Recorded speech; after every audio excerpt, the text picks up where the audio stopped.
Okay, so today I was in class. So I go to university. Despite my age, I am going to university right now.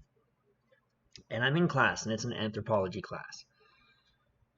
And the instructor is talking about a particular ritual. It's a rain summoning ritual where they beseech the rain gods, such as they are, and it's called the ChaChak. And they beseech these rain gods to send rain when there is no rain.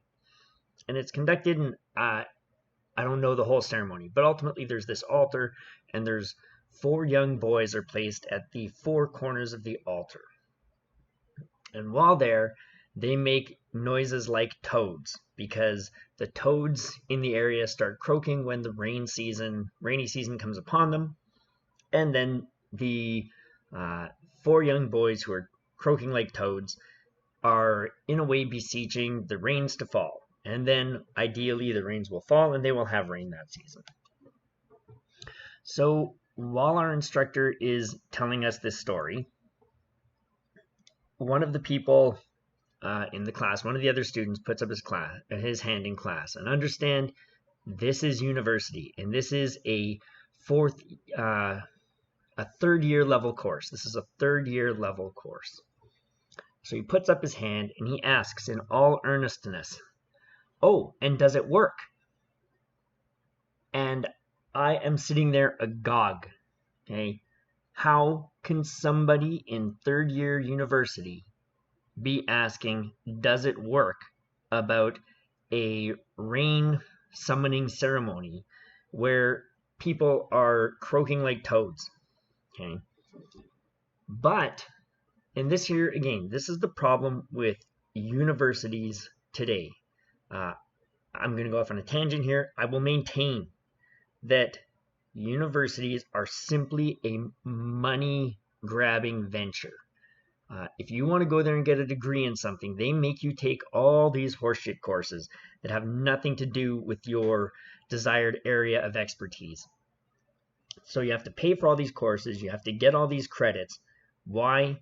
For no reason other than it costs them money and it kills time. So they want to, I guess, get lots of cash and weed out people who don't want to sit around for 4 or 5 years getting their degree. Big freaking waste of time, big freaking waste of money. So anyway, this guy asks, "Oh, does it work? Does this rain summoning ceremony actually work? This could be fascinating. What tremendous scientific discovery could we have here coming out of the Brazilian rainforest from this tribe that has suddenly determined how to summon rain from the sky? It could be the end to droughts as we know it." Well, I'm going to say no, it doesn't work. Okay, I'm going to make that judgment call. But if you agree with me and you think that doing a rain summoning ceremony does not in fact control the elements, then you are in diametric opposition effectively to the instructor who said, "Well, we just don't know. We just don't know. Uh, it could be, or it could not be. There hasn't been a lot of research done into this." And again, I'm sitting there with my jaw on the floor. How can a university instructor be intimating to this student, this third year university student, that yes, rain dances and rain summoning ceremonies could in fact control the weather, right? There is no possible way that four little kids standing around a table going ribbit, ribbit, ribbit is going to bring rain from the sky. And here's the problem.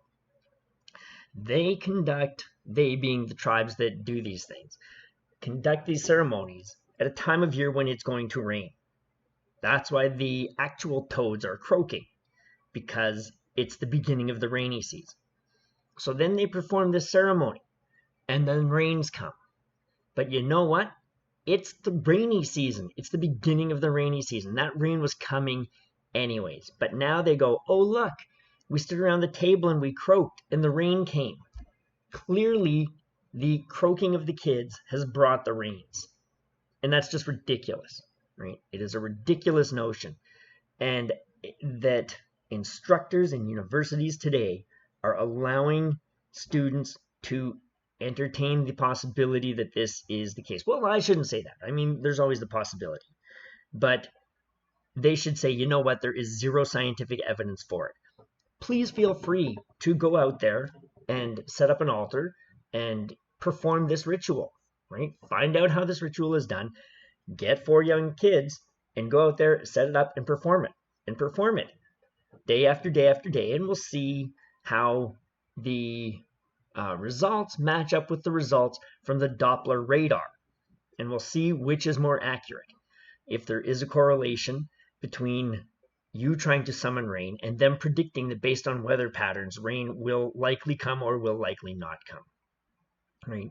Because again, there's nothing wrong with doing the experiment. There's nothing wrong with entertaining the possibility. I shouldn't get upset about entertaining the possibility. But the idea that she says, we just don't know, when in fact, we pretty much do know, right? It's pretty much settled science that rain ceremonies do not in fact summon rain. It does make people feel better because it gives them a sense of control about the environment, because the environment is unpredictable, and when you're living hand to mouth, or you're subsistence living, or you're hunter-gatherers, and you need certain things to occur at certain times of the year, you're very much at the mercy of nature and what nature does. And if the rains don't come, or if the sun doesn't come, you could have a tremendous drought, or you could have flooding if there's rain when there shouldn't be. You could have all sorts of disasters.